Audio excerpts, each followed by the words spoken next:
Quando a tua diabetes é emocional e quando ela é qualquer outra diabetes. Isso é algo assim que é um aprendizado que a gente pode desenvolver, que a gente precisa clarear sobre isso. Se você, provavelmente quem é diabético, quem frequenta médico, já sabe a diferença do jeito de um médico falar e do outro médico endócrino ou especialista em diabetes, nutricionista, nutrólogo, né? Porque tem muita diferença de um médico para o outro. Tem médicos que falam claramente: tua diabetes é emocional e por isso a medicação não está trazendo resultados. Por isso você cuida da tua alimentação e mesmo assim tua diabetes vai aumentando, vai gerando novos problemas, né? Traz outras comorbidades, né? Então a gente precisa entender o que significa essa diabetes emocional. Eu, quando levava minha mãe no médico por mais de 25 anos, eu frequentei uma lista de especialistas, todos pelo particular, todos eles pagando consultas caras, porque a gente realmente queria que minha mãe tivesse uma saúde mais, conseguisse sair dessa diabetes que estava tomando conta da vida dela. E eu lembro que um dos primeiros médicos que eu levei ela foi num especialista da visão, porque ela teve paralisia no olho, em um dos olhos, né? Aí ele fez alguns exames e fez cirurgia e logo o olho dela voltou ao normal, mas ele encaminhou ela para um cardiologista, porque nos exames ele percebeu que o coração dela estava muito alterado. E aí o cardiologista repetiu muitos exames de novo, foram muitas consultas, muitas medicações, e o cardiologista encaminhou ela para um endócrino. Endócrino também fez muitos exames, mais medicações, mais orientações e encaminhou para um nutricionista. Aí o nutricionista deu toda a lista de alimentos que ela deveria comer para melhorar a diabetes.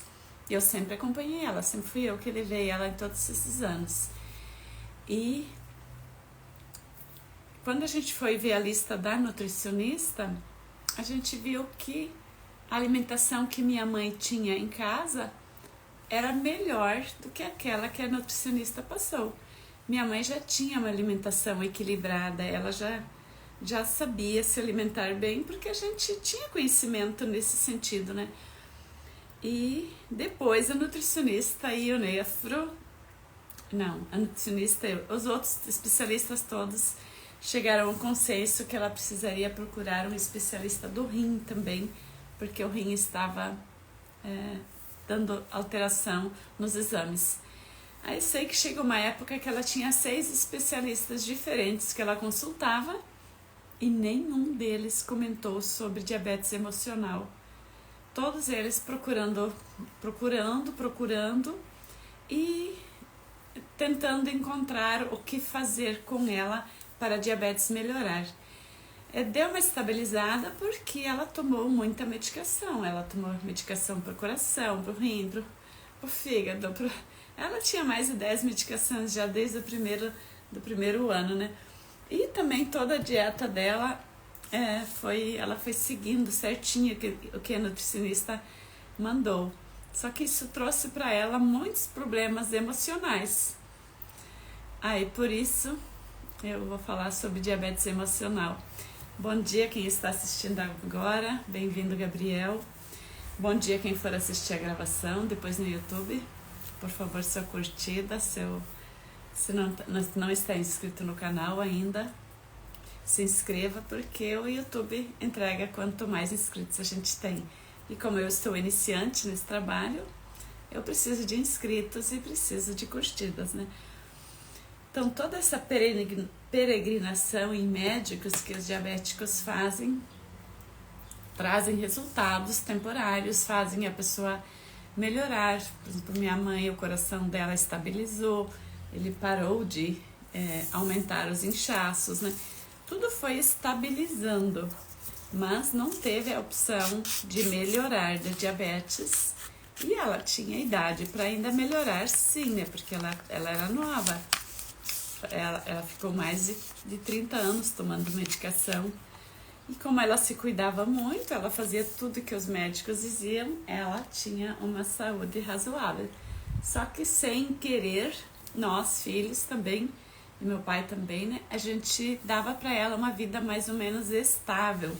A parte emocional dela começou a ficar mais tranquila depois que ela ficou doente. Então esse ganho secundário que a pessoa diabética tem, ele mexe com o emocional da pessoa. Se toda a família se preocupa e começa a cuidar mais da pessoa diabética, essa pessoa consegue encontrar mais conforto na vida dela, ela consegue sair um pouco das emoções que estão causando diabetes. E o que a medicina germânica fala sobre diabetes emocional ou não? Bom dia, Sirlei, bem-vinda. O que a medicina germânica traz sobre isso? A medicina germânica trabalha o biológico da pessoa. A gente pesquisa por que a pessoa está com esse sintoma. Por que uma pessoa desenvolve o excesso de glicemia ou o excesso de insulina no corpo. E isso nosso mestre, nosso pesquisador inicial e os outros que estão pesquisando agora também, todos eles focam no mesmo assunto. A diabetes, ela vem das nossas emoções, ela está ligada ao nosso emocional sempre. Toda diabetes tem a ver com o nosso emocional, mas não é causado só pelo nosso emocional. Então, se você tem um diagnóstico de diabetes emocional, saiba que não é só isso. A diabetes emocional faz você fazer a tua biologia responder, o teu psicológico, tudo entra em atividade quando se está desenvolvendo diabetes. Então, falar que é só emocional seria assim um pouco, não seria ser aquilo que a medicina germânica traz. O que o Dr. Hammer provou? A pessoa que começa a desenvolver uma diabetes, às vezes na infância, às vezes aparece 30 anos depois, ela está vivendo conflitos de resistência. E esses conflitos de resistência, o que eles fazem com a pessoa? Eles afetam o emocional, afetam a psique, que é o psicológico, e afetam o biológico também, que é o pâncreas, que é o fígado, e todo o sistema digestivo. Por isso, toda diabetes é emocional, é psicológica e é biológica também. Então não dá para separar diabetes e dizer, não, a tua diabetes é só emocional. Só emocional não faria você desenvolver o sintoma físico, porque o emocional ele trabalha junto com o psicológico, junto com o nosso corpo. Então, o que é o emocional? Você vê algo que te assusta, você vê um problema ali na frente, à tua frente, e você entra em alerta, você percebe o que é emocional. Você percebe que ali representa um perigo. O que se faz emocionalmente? Você fica prevenido. Já para de respirar tanto, já respira menos. Todo diabético não respira profundamente. A gente tem a respiração muito curta, muito pequenininha, porque a gente está sempre diante de alertas, né? Então, nosso emocional fica abalado quando a gente está na frente de perigos, algo que nos ameacem. E quais os perigos que causam esse sintoma? O perigo que está à nossa frente, o perigo que está atrás de nós.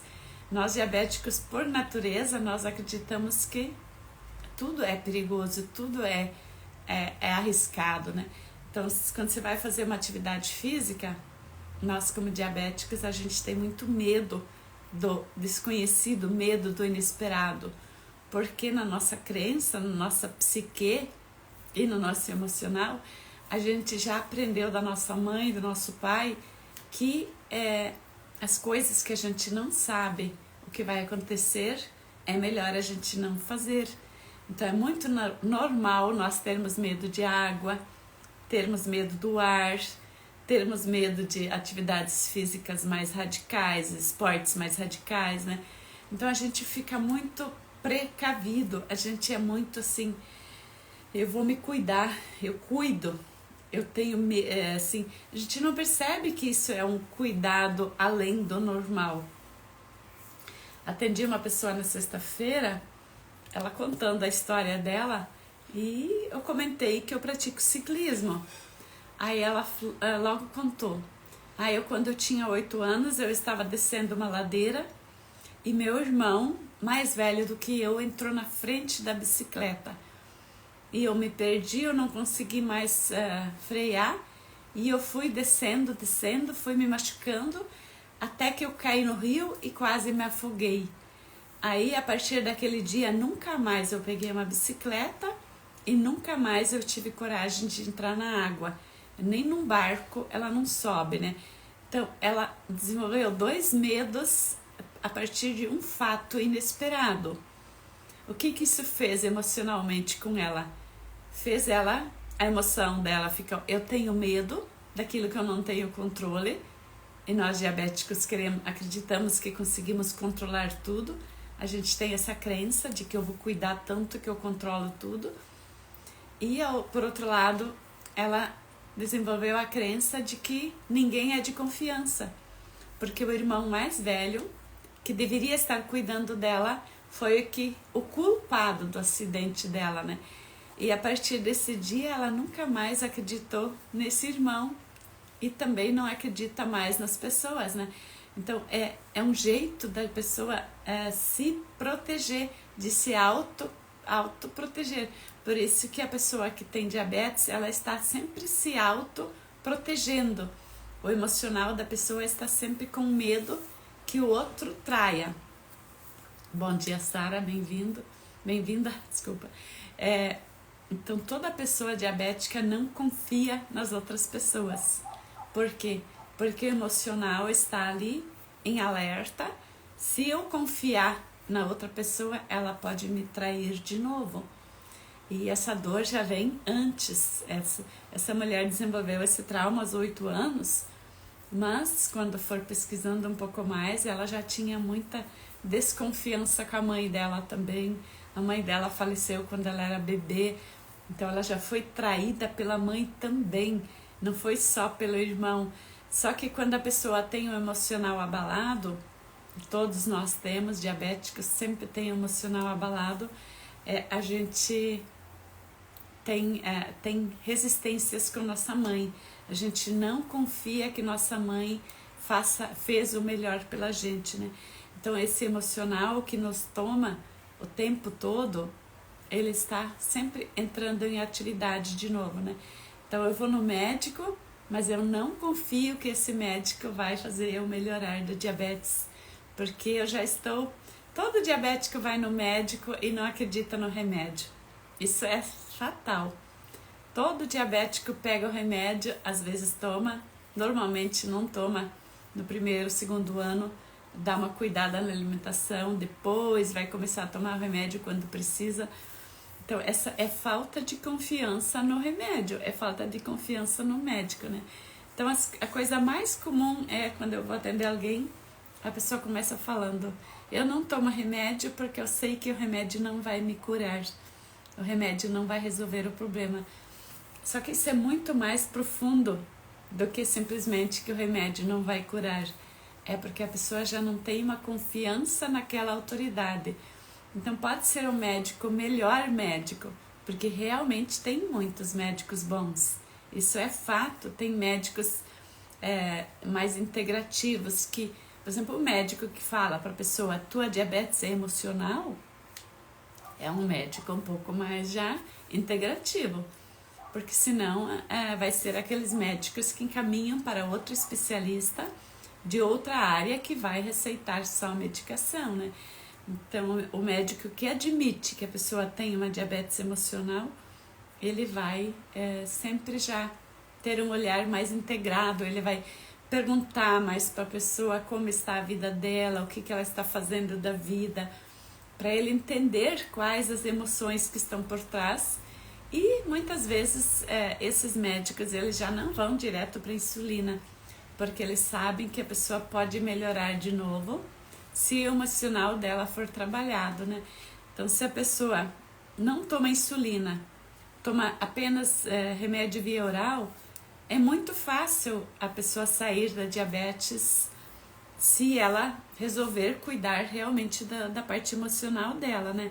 Muito fácil, eu digo assim, não é assim, hoje vai fazer uma consulta com o psicólogo e amanhã já vai estar sem diabetes. Não, porque na fase de cura a diabetes vai ficar mais elevada. Quando o corpo começa a recuperar, o pâncreas começa a trabalhar melhor, o fígado começa a metabolizar mais, a primeira fase a diabetes vai elevar mais um pouco. Isso é a fase de recuperação dos tecidos. Bom dia, Marta, bem-vinda. Então, quando a gente conhece a medicina germânica, a gente não tem mais esse medo. Quando eu vou no... eu fiz um exame e agora a minha glicose deu alterada.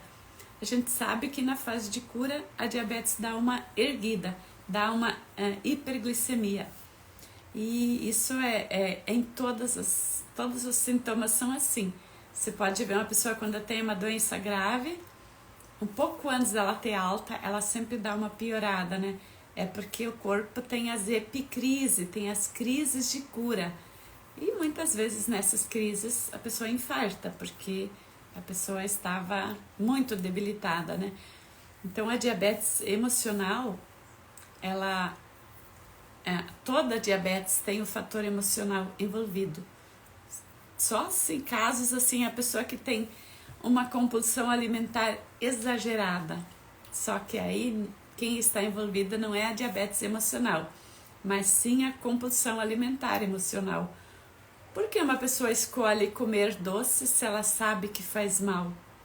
É porque o emocional dela, no sentido de se auto-amar, não está bom, não está em equilíbrio. Então essa pessoa que come mal, que come aquilo que ela sabe que faz mal, ela está querendo se destruir emocionalmente, fisicamente, biologicamente, porque quem se ama mesmo, quem se gosta, quem sabe que quer viver mais 30, 40 anos com saúde, essa pessoa vai procurar ajuda para vencer a compulsão alimentar. E essa pessoa, se ela tem desejo de comer escondido, que é o problema de todo diabético, ela vai querer, se ela se ama, se ela se gosta, ela vai querer encontrar uma solução para esse desejo por doces, né? Porque o desejo excessivo por alimentos esconde uma falta muito grande, que é a falta que traz a diabetes também. O Dr. Hammer comprovou que toda diabetes tem um fundo assim o emocional eu não consigo viver sem isso, né? Então tá faltando algo, tem um vazio existencial e a pessoa que tem compulsão alimentar, ela quer preencher esse vazio com comida ou com bebida ou com algum outro vício. Então esse vazio que a pessoa preenche através da compulsão alimentar, através de não se cuidar, é porque tem dores ali, né? Então tem o emocional está abalado, essa pessoa está com problemas emocionais, sim, né? Então o biológico só reage e toda vez que ela tem vontade exagerada de comer doce é porque a diabetes está muito baixa e o corpo sempre sabe o que precisa fazer para salvar a vida dessa pessoa. O corpo vai fazer a pessoa ter vontade de comer doce para ela sobreviver. Então quem cuida de uma pessoa diabética precisa parar de julgar e precisa entender o que essa pessoa está passando. Precisa ter mais paciência com a pessoa, com certeza, né? Mas precisa permitir que essa pessoa seja mais ela mesma. Se você desejar, se você cuida de um diabético e você cuida tanto que você quer controlar, decidir por ele ou por ela, por essa pessoa, você está fazendo muito mal para essa pessoa, né? Por quê? Porque a pessoa diabética, ela já não sabe mais o que ela quer da vida, ela já não sabe mais se auto-amar. E quanto mais um outro decide, toma decisões por ela, fala, você pode comer isso, você pode comer aquilo, vai fazer caminhada, vai fazer academia, vai fazer aquilo. Quanto mais uma outra pessoa mandar nela, mais ela vai ser resistente, mais ela vai se fechar no casulo dela e mais ela vai desenvolver diabetes, né? E se você que tem essa diabetes emocional, tenta pensar por você. Quantas vezes na tua vida você desejou fazer algo e você não fez por algum motivo, né? Oi, Terlose, bem-vindo. Chegou quase atrasado, tudo bem? Então, a pessoa que tem diabetes, é você que, essa pessoa que já tem o sintoma de diabetes, tenta lembrar na tua vida quantas vezes você desejou dar um passo, fazer uma coisa nova, mas por algum motivo você não fez.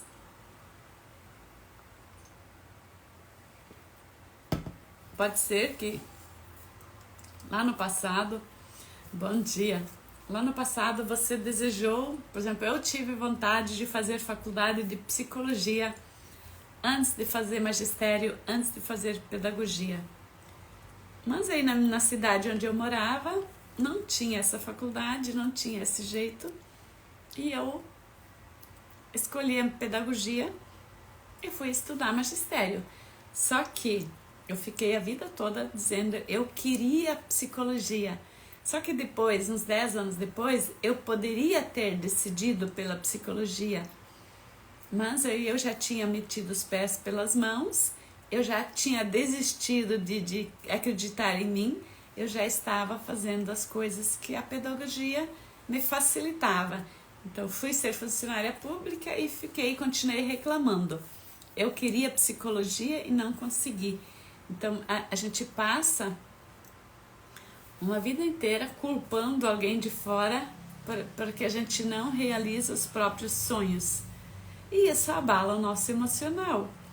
Então, se você não fez a faculdade que você queria, você não casou com aquela pessoa que você queria casar lá na adolescência, você não tem a vida que você gostaria de ter tido, tua autoestima está lá embaixo, você não tem mais coragem de reagir, tem alguma coisa que você deixou de fazer. Foi você, não foram as pessoas de fora, né? Então, esse emocional nosso abalado faz a gente acreditar que os outros têm culpa. Então, eu não fiz psicologia porque eu não tinha dinheiro, meus pais não tinham dinheiro para pagar para mim. Eu escolhi uma profissão que não dava dinheiro suficiente, né? Eu casei, tive meus filhos, sempre na escassez, né? Então, eu não tive dinheiro para estudar psicologia. Então, é por quê? Porque meu emocional dizia assim, você não é capaz, você não tem uma boa autoestima, então você não vai conseguir, né? Então a gente passa a vida toda se justificando, contando historinhas e tem medo de fazer as coisas, né? Então o medo de ser julgada, o medo de não ser aceita, o medo de ser rejeitada pelas pessoas, ele toma conta da pessoa que está com a diabetes emocional, muito antes dela aparecer com o sintoma. Então, se você tem diabetes depois dos 50, depois dos 60, olhe quantas vezes na vida você teve vontade de fazer algo e você não fez porque você ficou resistindo. Porque isso aí é muito difícil, isso aqui eu não consigo fazer. Isso ali na minha cidade não dá certo. E é o que mais a gente faz, nós diabéticos. Tudo tem uma desculpa. Eu não tenho tempo. Para mim sempre foi essa desculpa a principal. Eu não consigo fazer porque eu não tenho tempo. Eu tenho que estudar, eu tenho que trabalhar, eu tenho que cuidar dos meus filhos, eu tenho que administrar minha casa sozinha, eu tenho muita coisa para fazer. E por isso eu não tenho tempo de fazer aquilo que eu gostaria. E ano 2023... eu decidi levantar todo dia às 5 horas para vencer essa minha desculpa, eu não tenho tempo. Então, 5 horas da manhã até às 7 horas, todos os dias eu estudava para conseguir sair desse ditado, eu não tenho tempo para estudar, por isso que eu não sei como ensinar as pessoas para sair da diabetes, né? Então, fiquei um ano inteiro levantando às 5 horas para ter mais tempo. mas resolveu uma parte do meu problema, sim. Só que me fez também ver que essa era uma desculpa que eu usava. Porque durante a tarde, durante grande parte do dia, eu não tinha energia para fazer aquilo que eu tinha tempo. Então eu sabia que eu precisava assistir às aulas. Eu sabia que eu precisava ler aqueles livros. Eu sei que existe muita resposta que eu ainda não encontrei. Mas eu não tinha coragem, eu não tinha energia. Aí, o que faz a gente se desafiar a fazer diferente? Por isso que eu insisto tanto para as pessoas que querem sair do diabetes, tem que começar a fazer um pouco diferente, que daí as outras respostas vêm. Quando eu percebi que eu levantando 5 horas e estudando até 7 horas estava me trazendo um resultado mais de autoconfiança, a falta de energia de tarde também foi diminuindo. Então tem muita crença que a gente carrega, a gente fala que é diabetes emocional e a gente se acomoda ali porque a gente não quer fazer aquilo que a gente deveria fazer. Então eu não conseguia fazer de tarde, estudar, ver as aulas atrasadas, porque de tarde eu não tinha energia, mas o nosso corpo, 5 horas da manhã, está com todo o gás, com toda a energia. Aí mudando esse hábito de ser, esse meu jeito de ser, levantar mais cedo me trouxe energia para ficar o dia inteiro em atividade agora, né? Então se você acha que você não consegue sair da diabetes emocional, olhe para aquilo que você tem que fazer para mudar um pouquinho a energia do teu corpo. Porque senão você vai ficar naquela coisa, né? Um dia você tem muita vontade de fazer, um dia você faz bastante coisas e no outro dia você não faz nada, no outro dia você não consegue. Eu fiquei muito tempo fazendo live uma vez por semana, levava a semana inteira para preparar essa live, porque eu não tinha energia, não tinha condições psicológicas para ficar estudando e aprendendo para trazer novidades. Então eu tinha muito medo de ser julgada, medo de não ser aprovada pelas pessoas que não vinham nas lives, né? Então esse medo fazia com que eu não fizesse. Só que como eu fui vendo quais os medos que eu tinha, eu descobri faz pouco tempo que minha resistência em fazer live era o medo de não ser amada, o medo de ser rejeitada pelas pessoas, né? Então, mas é a dor lá da minha mãe. Eu me senti rejeitada no útero, me senti rejeitada nos primeiros anos de vida, mas a minha mãe nunca me rejeitou. A minha mãe me cuidou sempre. Só que eu me sentia. E junto com isso vem o medo do abandono. Por isso os problemas renais. Descobri ontem de manhã, eu estou fazendo uma jornada às 5 horas da manhã, que esse medo do abandono ainda está fazendo eu decidir muitas coisas. Ainda eu tenho medo de ser abandonada pelas pessoas, né? Então, conforme eu vou me movimentando, fazendo coisas novas, eu ainda percebo que tem medos que ainda estão me sabotando. Eu ainda tem dia no sábado, não coloquei o despertador para levantar às 5 horas da manhã para estar presente na jornada. Deixei o celular lá longe para eu não escutar. Isso é uma autossabotagem, né? Então, olhando por que eu estava me auto-sabotando, é porque eu tenho muito medo. Se eu der certo, se eu fizer sucesso, se eu realmente conseguir fazer mais dinheiro do que outras pessoas, tem perigo de eu ser abandonada, né? Tem perigo de eu ficar sozinha, né? Então a gente se sabota para não dar certo quando a gente está com a diabetes emocional. E a minha ainda dá as caras de vez em quando, né? E tem também aquelas pessoas, igual eu contei do exemplo da mulher, que não anda de bicicleta, que não vai nadar, que não vai no barco. Tudo que ela vai fazer, ela diz, não, mas eu não consigo. Daí também nunca fez carteira de motorista. Na verdade, a pessoa desde os 8 anos decidiu que ela seria uma pessoa dependente do marido. E ela escolheu um marido doente também, né? Então, ela não aprendeu a dirigir carro, não aprendeu a dirigir bicicleta, não tem coragem de ir num barco, não tem coragem de sair para viajar porque tem muito medo, porque tem medo de se perder. Aí foi uma pessoa que parou de estudar na primeira oportunidade porque tem medo das novidades, tem medo, né? Então, a diabetes emocional, ela vem depois dos 60 anos, porque a pessoa já não tem mais motivo de ter coragem. A pessoa já se encolheu a vida inteira, né? Então, se você faz o que você faz a vida toda é se encolher, deixar fazer as coisas que são emocionantes, se você não faz nada que te emociona, você está desenvolvendo uma diabetes emocional.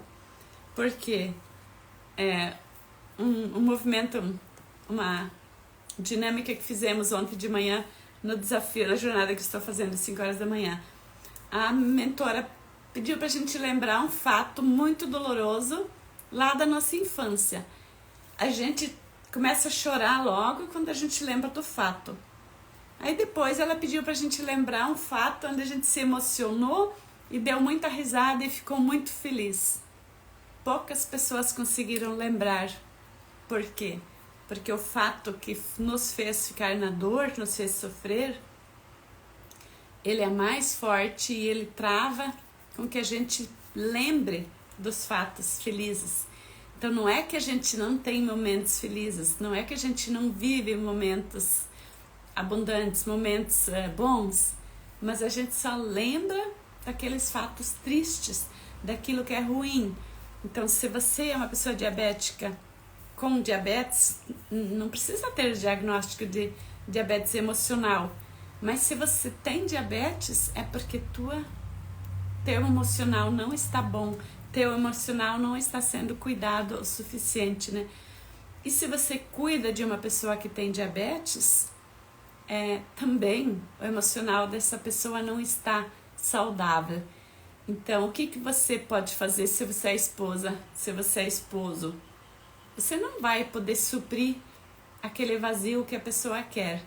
Só que uma coisa que você pode fazer e deve fazer é não ficar mais cutucando a ferida da pessoa. Por quê? Porque quem não tem diabetes faz com o diabético?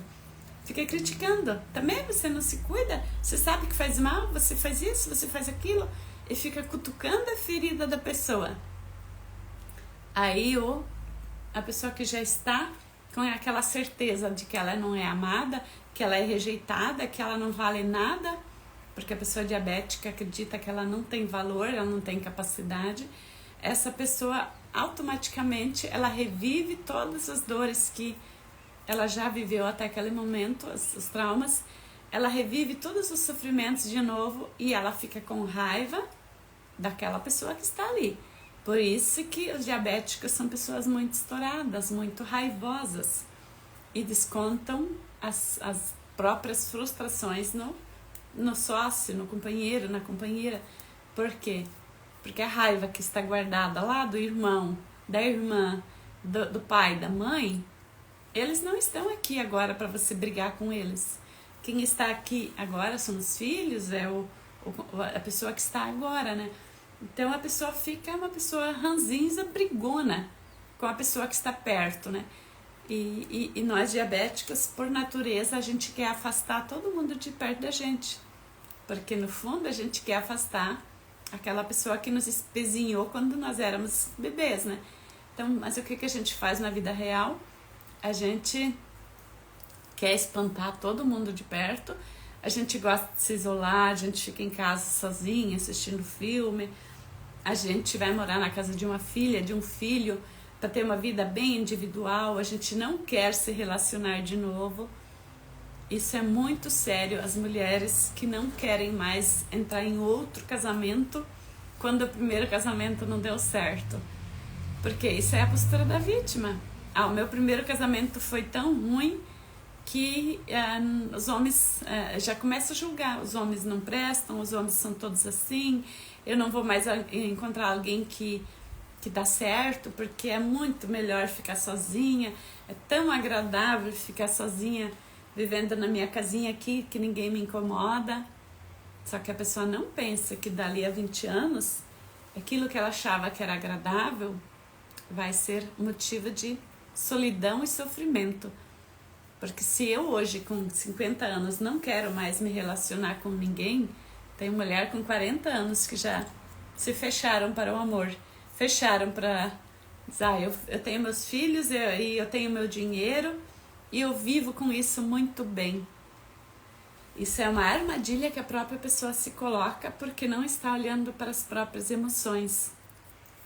A pessoa se fecha, a pessoa não quer se relacionar de novo, porque se relacionar é difícil, realmente para nós é difícil, porque o jeito que eu olho para o outro é como se o outro fosse meu inimigo. Eu estou refletindo no homem ou na mulher, o irmão que tomou o meu lugar, que tomou a mãe de mim. Eu estou refletindo alguém lá do passado, aquele colega de escola que me humilhou, que me fez sofrer. Então eu fico refletindo agora com 50 anos, com 40 anos, aquela humilhação que eu vivi lá atrás, né? Então eu adoto o hábito de dizer: os homens não prestam, os homens não querem nada sério, eu não dou mais certo com ninguém porque as pessoas são muito difíceis, e não pensam que 20 anos depois elas vão estar no total sofrimento, sem pernas, sem enxergar, com diabetes crônica, porque é esse o futuro da pessoa que não quer mais se relacionar com pessoas. Eu não digo que precisa se relacionar num casamento, mas se isolar dentro de casa, querer acreditar que as pessoas são difíceis, não participar de grupos que interagem, não querer encontrar pessoas na vida real, porque esse é um desejo nosso. É muito mais gostoso ficar estudando online, ficar vendo os grupinhos no Zoom, é muito mais divertido do que ir lá numa reunião, ter que se arrumar para ir lá. Por quê? Porque lá pode ser que tenha pessoas que me falem coisas que ativem a minha dor emocional, aquilo que eu fui rejeitada lá atrás. Então é muito mais fácil eu não ir numa festa, eu não participar de coisas que me desafiem, porque se eu me esconder no meu casulo, eu estou mais protegida, né? E a gente fica sonhando que a gente é igual borboleta. Eu estou no casulo e um dia a vida vai florir, um dia a vida vai acontecer. Isso é um sonho, uma ilusão que faz a gente perder para a diabetes e para as outras doenças também, né? Então a gente precisa parar de sonhar coisas irreais e começar a sonhar coisas reais, fazer a nossa parte. E eu vejo que os diabéticos ou a pessoa com pré-diabetes, a maioria vive assim, vive dentro do próprio casulo, enfiando a cabeça na areia, acreditando que a diabetes, eu me cuido, eu faço academia, eu cuido do que eu como, eu sou zero açúcar, eu não vou ter diabetes daqui a 20 anos. Essa é uma ilusão que faz as pessoas perderem o jogo mesmo, né? Então, se você se encaixa nesse perfil, se você também acredita que tua diabetes não vai ser tua para sempre, que ela vai sumir sozinha, eu te digo que você está se contando umas historinhas, né? Igual a maioria das pessoas conta, né? Por isso, não sai do sintoma e vai agravar, né? Então, eu continuo com as inscrições abertas. Daqui a um dia vai começar, uns dias, vai começar um novo grupo, o Desafio 30 Dias. Já aconteceram outros grupos, tem pessoas que estão fazendo individual, mas dia 4 eu vou começar um novo grupo de pessoas que vão fazer junto, porque fazer junto é mais leve, mais fácil e dá mais força, né? Então, dia 4 de março vai começar a nova turma.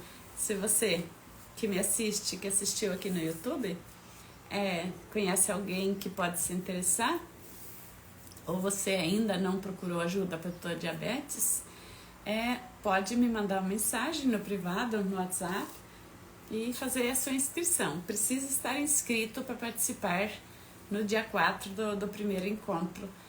Porque é só para pessoas inscritas, porque eu preciso organizar, eu preciso saber quem vai estar, para preparar esses encontros, né?